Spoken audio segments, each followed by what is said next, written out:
रूही तांत्रिक बाबा से मिलकर पेंटिंग वाली आत्मा का करेगी खेल खत्म और अपने नहार जी को बचाएगी आत्मा के वश से। जी हाँ दोस्तों, अब ऐसे में आत्मा ने नहार को अपने वश में कर लिया है, क्योंकि जब वो पेंटिंग घर के अंदर आती है तो पूरे घर की लाइट ऑन ऑफ होने लगती हैं और अचानक से तेज हवा चलने लगती है। तभी नहार उस पेंटिंग को घर के अंदर लेकर आता है और एक दीवार पर लगा देता है। पेंटिंग के घर में आते ही पूरे घर में अजीबोगरीब घटनाएं घटने लगती हैं। कहीं खाटू श्याम बाबा के मंदिर का दिया बुझ जाता है तो कहीं बिना वजह खिड़कियां अपने आप खुल बंद होने लगती हैं। कभी कभी तो आधी रात को घर में किसी औरत की धीमी सी परछाई दिख जाती है। परिवार के किसी भी सदस्य को कुछ भी समझ नहीं आता कि आखिर हो क्या रहा है। सब लोग डरे सहमे रहते हैं, लेकिन कोई खुलकर बोलने की हिम्मत नहीं करता। दूसरी तरफ नहार का व्यवहार भी बदलने लगता है। वो अक्सर उसी पेंटिंग को घूरता रहता है, जैसे किसी गहरे जादू में बंध गया हो। जब भी कोई उससे बात करता तो वो सिर्फ हाँ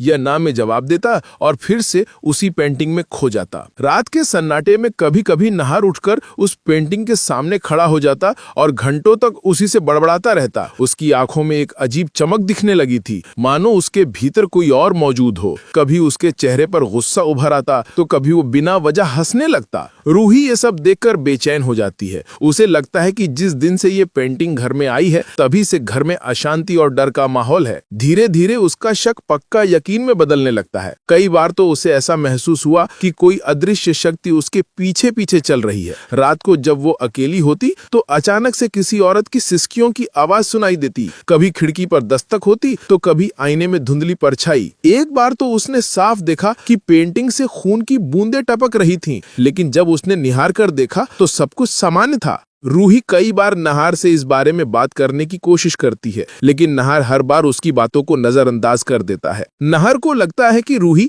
बेवजह डर रही है, जबकि हकीकत ये थी कि नहार खुद भी उस आत्मा के प्रभाव में आ चुका था। इसी कारण वो रूही की बातें सुनकर भी उसे हल्के में लेता। परिवार के बाकी लोग भी सोचते कि ये सिर्फ रूही का वहम है। एक रात जब परिवार के सभी लोग गहरी नींद में सो रहे थे, रूही चुपके से उठती है। वो धीरे धीरे कमरे से बाहर निकलती है और उस पेंटिंग के पास पहुंचती है। उसका दिल बहुत जोर जोर से धड़क रहा होता है। कांपते हाथों से वो पेंटिंग को दीवार से उतारती है और घर के बाहर ले जाकर कूड़ेदान में फेंक देती है। उस समय उसे लगता है कि अब सब कुछ ठीक हो जाएगा, लेकिन अगली सुबह जब रूही रसोई की ओर जाती है तो उसकी नजर उस दीवार पर पड़ती है जहां पेंटिंग लगी थी। उसकी आंखें फटी की फटी रह जाती हैं, क्योंकि वो पेंटिंग फिर से वहीं टंगी होती है जैसे कभी हटाई ही न गई हो। ये देखकर रूही के पैरों तले जमीन खिसक जाती है। उसका गला सूख जाता है और उसकी सांसें तेज हो जाती हैं। रूही तुरंत नहार के पास जाती है और कहती है, नहार जी, इस पेंटिंग में जरूर कुछ है। मैंने इसे कल रात बाहर फेंक दिया था, लेकिन ये देखिए, ये फिर से अपनी जगह पर लग गई है। नहार हंसकर उसकी बातों को मजाक में उड़ा देता है। वो कहता है, रूही,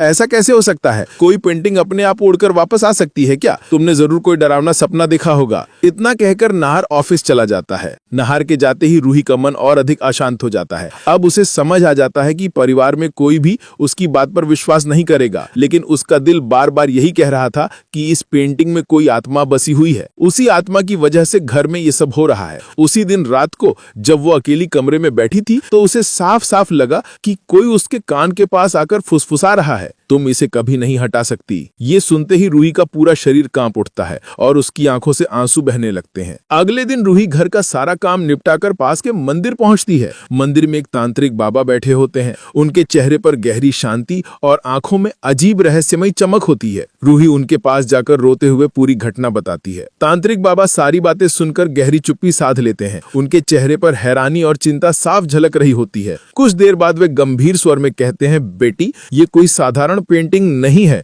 इसमें एक औरत की आत्मा बसी हुई है। वही आत्मा नहार पर कब्जा कर चुकी है। अगर इसे तुरंत इसके असली घर में वापस नहीं रखा गया तो तुम्हारे पूरे परिवार पर बहुत बड़ा संकट आएगा। रूही कांपते स्वर में पूछती है, बाबा, लेकिन ये आत्मा आखिर चाहती क्या है? बाबा ने गहरी सांस लेकर कहा, ये आत्मा अपूर्ण इच्छाओं और प्रतिशोध से बंधी हुई है। ये जीवितों की ऊर्जा खाकर खुद को मजबूत करती है। अगर समय रहते इसे शांत नहीं किया गया तो ये नहार को पूरी तरह अपने वश में कर लेगी और उसके बाद तुम्हारा परिवार बर्बाद हो जाएगा। बाबा की बातें सुनकर रूही का दिल दहल उठता है। तो दोस्तों, क्या रूही अपने हौसले से इस खतरनाक आत्मा को मात दे पाएगी या ये पेंटिंग उनका जीवन नष्ट कर देगी? आपको क्या लगता है? अपनी राय कमेंट करके जरूर बताइए।